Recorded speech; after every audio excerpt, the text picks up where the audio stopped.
asalaamu calaykum waraxmatullaahi tacaala wabarakaatu kulan wacaan wanaagsan dhegeystayaal idilaantiinba meel walba ad joogtaan kusoo dhawaada barnaamijka baraarug oo aan markaasi uga hadlayno dhibaatada iyo culayska ay ku hayaan kooxahan argagixisada ah iyo sida dhallinyarada isa soo dhiibaya ee doonaya inay dadkooda iyo dowladooda ka mid noqdaan qaabka loo soo dhoweynayo ee bulshadooda ay la falgali karaan. barnaamijka waxaa marti igu ah cabdiqaadir oo ka mid ah dhallinyarada magaalada Kismaayo. waxaan uga hadlaynaa kooxaha gaar ahaan dhallinyaradan markaa ay kasoo goostaan kooxahaasi fursado noocay heli karaan sise bulshadooda iyo sidoo kale iyaga naftooda beri ay u maareeyaan maxay u baahan yihiin oo xirfad ah oo laga caawin karaa si ay noloshooda tan qoyskooda iyo toodaba ay ugu dabaraan. oo kusoo dhaweynaya waana kaaga mahad celinaya barnaamijkan. bal ugu horeyn sidee waxaad ka mid tahay dhallinyarada magaalada Kismaayo ee dhallinyarada kale ee asaagaga ee kooxahaasi xagjirka ah kasoo baxay. waan gartay hadda waxaa jira dhallinyaro aada isu soo dhiibaya oo kooxahaasi kasoo baxaya, kuwii hore uga jiray iyo kuwa hadda amaan idhaahde kuwa hore uga soo baxay ee hadda jooga neecawda dowladnimo helay bulshadooda iyo dadkooda ka mid noqday. maxay iyagana ku baraarujin karaan dadkaas si dadkan noloshooda ay u dhistaan oo aysan mugdigii ay kasoo baxeen dib ugu laabanin? horta waa arrin aada u wanaagsan. horta dhalinta isa soo dhiibtay bulshadooda iyo nabadooda iyo dowladooda dib ugu soo noqday kuwa maqan way dhaamaan. maxaa yeelay iyaga waa la khalday, khaladkii la khalday bay ka soo noqdeen. ilaahay baana ku mahadsan in bulshadooda dib ugu soo noqdaan. kan duurka ku jira markuu arko nolosha isbedelka, xitaa waalidiintu waxaa laleeyahay war hebel oo isla socoteen noloshii adkeyd uu ka soo baxay, bulshadiisuu la midoobay, bulshadaada ku soo biir. waalidiintu way dhihi kartaa. marka aan ku leeyahay bulshada qofkan ha ku milma, ha la arko. marka la arko waalidiinta kale way hinaasayaan ama way maseerayaan caruurtooda maqan, way la hadlaayaan. dowladnimadu inay wanaagsan tahay, haddii uu yimaadana la soo dhoweynayo, fariintaas ay u gudbinayaan. taas waana muhiim. waa midda markaan ku leeyahay bulshada ha ku milmaan, halala socdo.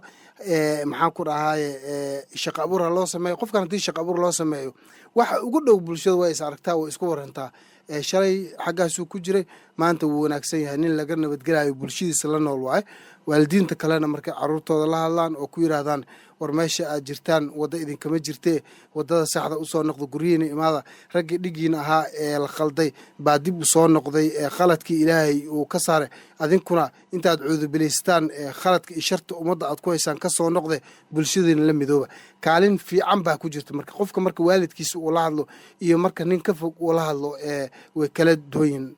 saaxiib, fariin muhiim ah ma tahay muwaadin ay qaldeen kooxaha khawaariijta ah oo doonayo in uu ka soo laabto qaladkaasi kana faa'iidaysto fursadaha ay siisay dowladdu?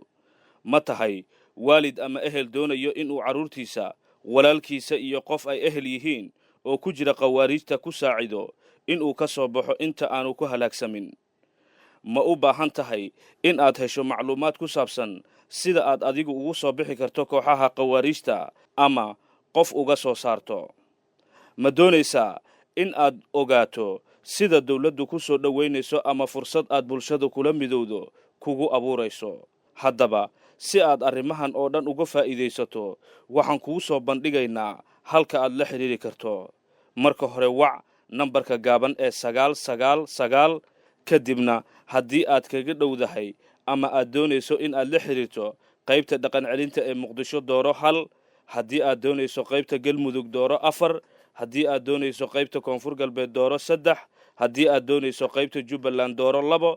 waxaa gacmo furan kugu soo dhoweyn doonaa xirfadlayaal ka tirsan hay-adda qaran ee Tubsan, kuwaas oo loo carbiyo shaqadan kuna siin doono caawimaad aad u baahan tahay. fadlan inta aad haysato fursadda ka faa'iidayso. waayahay, gabagabadii barnaamijka ayaan ku sii siqaynaa. dowladda waxay samaysay mashaariicyo waaweyn iyo sidoo kale barnaamijyo dhallinyarada lagu taageerayo si aysan u qaldin kooxahaasi argixisada ah. arrimahaasi waxaad ka mid tahay dhallinyarada u dhunduleysha, gaar ahaan dhallinyarada ku nool magaalada Kismaayo. ilaa iyo hadda tallaabooyinka dowladda dhanka dhallinyaradan lagu taageerayo ee qaaday xaggee marayaan ka dhalinyaro ahaanse se u aragtaan?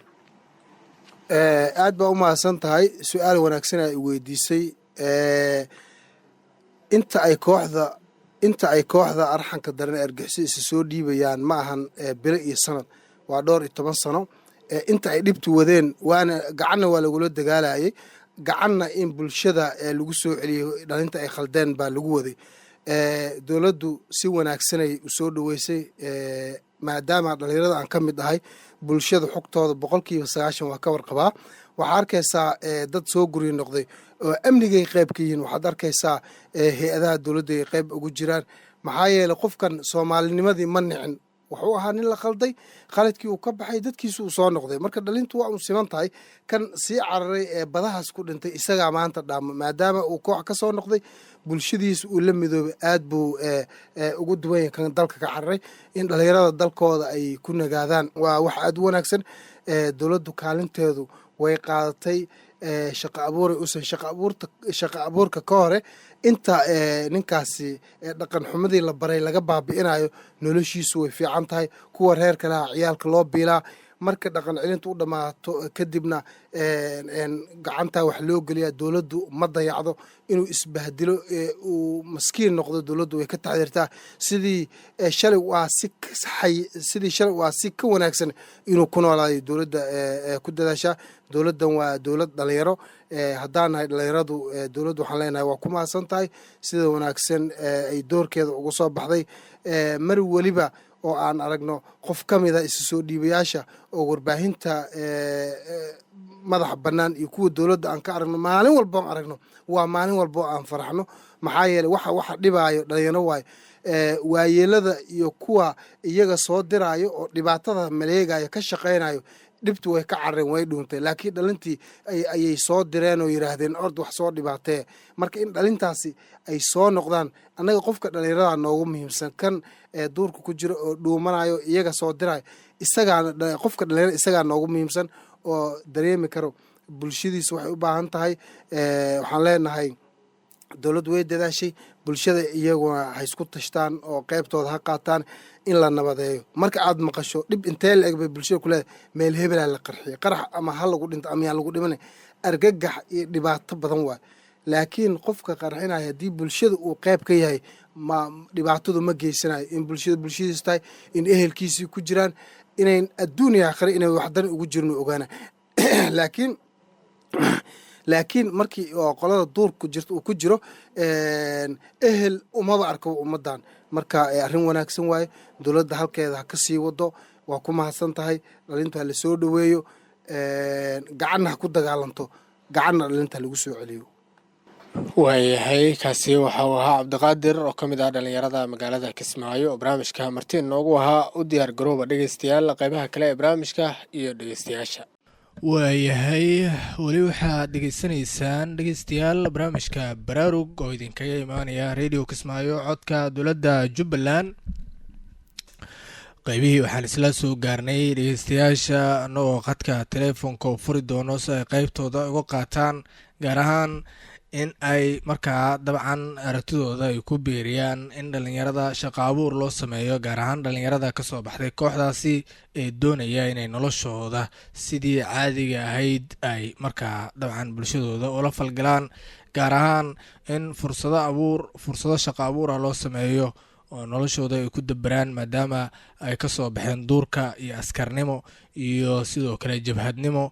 haddase ay doonayaan in ay nolosha tan qoyskooda iyo tooda ay daberaan. saa darteed barnaamijka ayaad qayb kaga noqon kartaa qaab fariina iyo qaab wicitaan ah. intaba soo beegso 278 adoo toos u soo beegsanaya 278 ayaad dhegeystay barnaamijka qayb kaga noqon kartaa adoo aragtidaada ku biirinaya barnaamijka baraarug oo ah barnaamij inta badan looga hadlo dhalinyarada iyo si guud kuwa markaasi kooxahaasi kasoo baxaya ay doonaya in ay noloshooda caadi bulshadooda ula midoobaan, ulana falgalaan, iyagoo dabcan ka maskaxdoodana laga saarayo dhibaatadii iyo waxyaabihii argagixisada ay markaasi ku abuureen. 278 dhegeystaha qad ku jira aan soo dhaweeyo. halo, asalaamu calaykum. وعليكم السلام ورحمة الله وبركاته. kusoo dhaweynaya dhegeysta, magacaaga halkaa joogto. xasan nuur baa la yidhaha kismaayaana joogaa marka kalena waan salaamayaa adiga wadani ee barnaamijka daadihinaya iyo dhammaan dhegaystayaashaba kol hore salaam baan hawada u marinaya waa gartay abwaane sidoo kale annagana dabcan xasan nuur aan idhaahdee sidoo kale waa kaaga mahadcelinaynaa waqtiga qaaliga ah sidee dhalinyarada kasoo baxday al-shabaab loogu sameyn karaa fursado ganacsi ama fursado hal abuurnimo oo shaqo ah si bulshada beri naftooda iyo bulshadoodaba ay ugu daberi karaan waxa weeyaan yani fursado shaqo waxaa loogu samayn karayaa horta kow inaad dhaqantoosin horta marka hore dhaqantoosin ay helaan wixii dadkooda inay noolaadaan ay kasal tahay in la baro xirfado ay ku shaqaystaan markii gacmahooda la baro farsamooyin gacmood la baro sanca la baro in maalgelin haddana la maalgeliyo adu xirfado in loo abuuro iyo sacabadaada lagaga dargaabay dhihi jireen in lacagoo xoolo laysa siiya way dhammaadaan laakiin aqoontu ma dhammaato in xirfado aqoona la siiya yaa soo kabasho u noqonaysa dalinka waayahay aada u mahadsan yahay xasan nuur ayuu ahaa oo markaasi naga soo beegsaday magaalada kismaayo gaar ahaan xaafadda farjano 278 soo beegso dhegeysta si aad barnaamijka qeyb uga noqoto oo aragtidaada iyo fikirkaaga aada ugu biiriso barnaamijka baraarug oo idinkaga imaanaya radio kismaayo ayaan bartanka markaasi kaga jirnaa sidee dhalinyaradaasi shaqo abuur loogu sameyn karaa oo naftooda ay markaasi ku dabari karaan 278 ayaad dhegeysta soo beegsan kartaa si aad barnaamijka qeyb uga noqoto waayahay weli waxaan ku guda jirnaa kaalinta dhegeystayaasha 278 ayaa dhegeystay barnaamijka qeyb markaasi nogala noqon kartaa dhegeystayaal badan ayaa dhanka fariimaha nagula wadaagaya aragtidooda haddii aan ku hormaro dhegeystahan xasan diiriye oo jooga xaafadda dalcadda ayuu leeyahay dhalinyaradaasi waa loo sameyn karaa fursado shaqo abuur haddii marka hore ay ka go-an tahay iyaga in ay bulshadooda la mid noqdaan oo iska dhaafaan waxyaabaha hawada u badan waayahay waxyaabaha dabcan hamigooda iyo maskaxdooda ku jira ayuu dhegeystahaasi ula jeedaan filayaa galab wanaagsan ayuu kusoo koobay galab lamida ayaan uu kusoo gabagabeeyaan idhaahday galab lamida ayaan leenahay xasan cumar oo jooga new kismaayo dhalinyarada marka hore iyaga u baahan in dhaqan celin loo sameeyo dhegeystaan leeya dhegeysta ayaa qad ku jira aan soo dhaweeyo halo asalaamu calaykum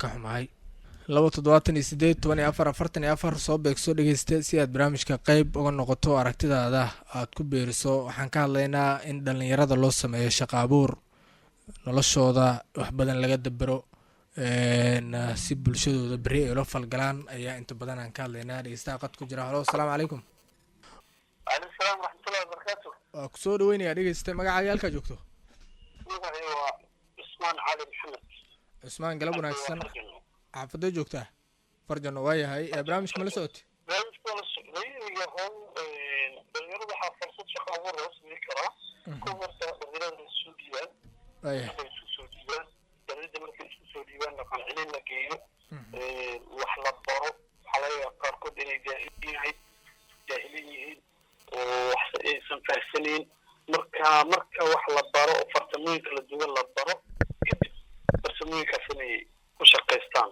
oo saasa shaqo abuur looga sameyn karaa waa gartay marka fursadda markii la siiyo ayay berri noloshooda ku kaafin karaan is leedahay waa noloshooda tan waalidkooda kulli dhammaantood way kaafin karaan haddii farsamooyin kala duwan dowladda ay barto way ku shaqaysan karaan waayahay cusmaan waa kaaga mahad celinaynaa galab wanaagsan ayaan markaasi leenahay cusmaan ayuu kaasi ahaa aad ayaan uga mahad celinaynaa fikirkiisa iyo aragtidiisa uu barnaamijka qeybta nagala noqday